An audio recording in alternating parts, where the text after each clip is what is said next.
If you're spraying tiger stripes, dry edges, or running your clear coat, your gun was never set up right, and no amount of technique is going to fix that. My technicians have sprayed thousands of bumpers and panels since 2011 with the same minigun setup I'm about to show you. So in this video, I'll show you what every adjustment on the gun actually does, how to set real working pressure instead of trusting the number on your compressor, and how to read a test pattern so you know it's dialed in before you ever point it at a customer's car.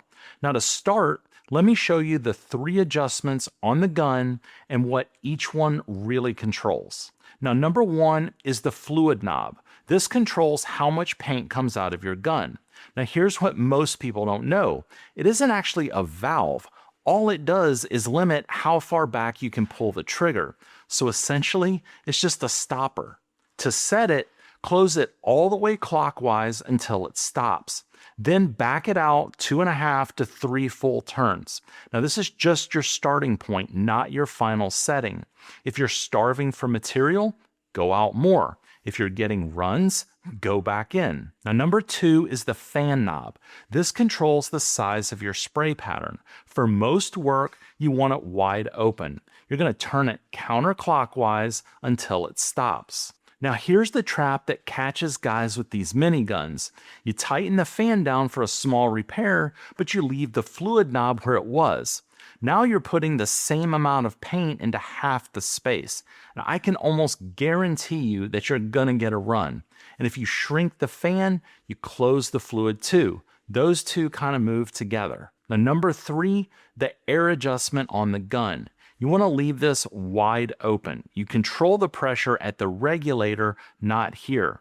Now on the guns I have here today, full open is going to be counterclockwise. Just check yours.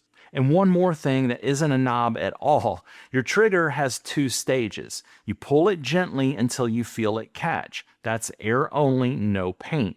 Now most guys never use that on purpose, but you're about to use it constantly because that first stage is how you actually set your pressure. Hey guys, I just wanted to interrupt this video for a really quick second. If you're a hands-on car enthusiast and you want to build a real business with the kind of freedom that most people only talk about, this opportunity might make a lot of sense for you. Just click the link down in the description to work with me directly inside my mobile auto body accelerator. Now, let's get back to the video. And pressure is where almost everybody gets it wrong. Not because they're careless. Most guys set their pressure exactly the way they're told to. They're just reading the wrong gauge. So let me show you what I mean. The number on your compressor gauge is lying to you. And not a little, sometimes by like half. Think about rolling up a garden hose. If the water's still on at the spigot, that hose is stiff, right? It fights you. You can barely coil it. You shut the valve off and squeeze the nozzle until the water runs out and the whole thing goes limp. Now it rolls up super easy. It's the same hose, but 2 completely different feels. That's pressure. You can feel it in your hands. Your air does the exact same thing. When nothing is moving, that's static pressure. The second you pull that trigger and open the system to atmosphere, the pressure drops. What's left is working pressure, and working pressure is the only number that matters. Your gun doesn't care what the compressor says. It cares what's actually arriving at the air inlet while air is flowing. So here's how you set it right. Step number 1, put a mini regulator with a gauge on the gun. This is not optional. Without it, you're literally just guessing. Step 2, open the air adjustment on the bottom of the gun all the way. Step 3, let your compressor fill completely until it shuts off on its own. Step number 4, open the mini regulator on the gun all the way. Step number 5, take the regulator on your compressor all the way down to 0. Step number 6, you want to hold the trigger at that first stage that we talked about earlier, so air only, and we're going to keep it held. Step 7, with the air still flowing, slowly turn the compressor regulator up. Now watch the gauge on the gun, not on your compressor. The gun. Stop when the gun reads what your manufacturer calls for. Step 8, let go. Now pull the trigger again and make sure it snaps right back to that same number. Now that's it. You're set. Now here's the part that nobody explains. Look at what the compressor gauge says right now. That number is completely meaningless. That number isn't something that you set. It's whatever it takes to deliver your target pressure through your particular gun. Now let me show you what it looks like with two different guns. This first gun only draws about 2 CFM. Now look at where I had to set the regulator on the compressor to get it there, barely above my target. And watch the tank gauge. It's holding steady. This little gun isn't asking for much, so the compressor keeps up without breathing hard. Now let's set up a higher CFM gun with the same hose and same compressor, same number. But look at the regulator. I had to dial it way up to get there. Now watch the tank gauge as I hold the trigger in that first position. With this gun, it does come down, but very slowly, barely creeping. With the little gun, it never even moved at all. And that's the part I want you to see. I'm running a 10-gallon compressor that makes more air than either of these guns asks for. So even with the thirstier gun, I'm not running out of air and I'm not fighting pressure swings in the middle of a panel or a bumper. For small cosmetic repairs, that's the whole game. You're spraying a bumper, not a whole car. So match your compressor to your gun and you stop thinking about air entirely. Now here's what's happening with that regulator setting. This gun is drawing 3 times the air through that same hose. All that extra air moving cost you pressure on the way to the gun, so you dial the regulator up on the compressor to make up the difference.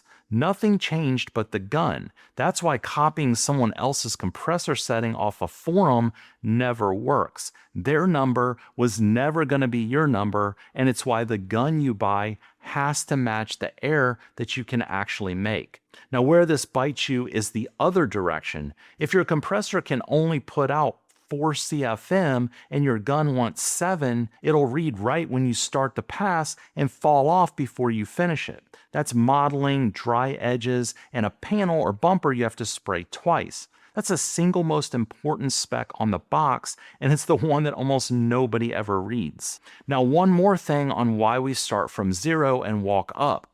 If you start high and come down, you get pressure spikes every time the compressor kicks back on.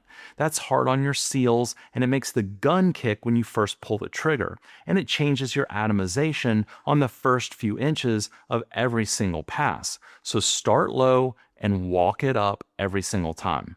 Now let me be straight with you about these numbers in this video. The process never changes. The numbers do. Your gun, your tip size, your air, all of it moves the target. So pull the working pressure spec off your own gun's data sheet. Yours might say something different. Use yours. You've got a number now, but a number on a gauge doesn't tell you the gun is spraying right. Only one thing does that. You never find out that your gun is wrong on a test card. You find out on a customer's fender, unless you do a test spray first. So here's how to do it. Tape a piece of masking paper up at eye level. Load whatever you're about to spray. Now hold the gun 6 inches off the paper. One quick pull, full trigger, about 1 second, and then let go. Now you want to read it. A good pattern is an even oval, tapered at the top and bottom, wet and consistent through the middle. There's no heavy chunks on the ends, and if that's what you've got, you're done. Go spray. If not, the pattern's telling you exactly what's wrong. Heavy at the top and bottom and light in the middle, that's too much fluid or not enough air. Close the fluid a quarter turn or bring your pressure up slightly. A curved pattern like a banana, you've got a plugged horn on your air cap. You want to clean that. A split pattern, hollow down the center, your pressure's too high, just back it down. If you have dry, sandy, or coarse texture, too much pressure, or you're too far away from the panel. Spitting or sputtering, your fluid nozzle is loose, or your needle packing is dry. Now I prepared a cheat sheet that goes over everything that I just talked about, and you can download it by clicking the link down in the description below. Now one rule when you clean that air cap, Never put wire, a drill bit, or anything metal in those holes. You'll open them up permanently and the gun will never spray right again. Just use a bristle brush and some lacquer thinner if you're cleaning a clear coat gun or a solvent paint gun. And if you're using water-based paint, you're just going to want to use distilled water when cleaning your gun. That's it. So now your gun is dialed in. Now, if you want to see this gun in action on a real job, you're going to want to watch this next video right here.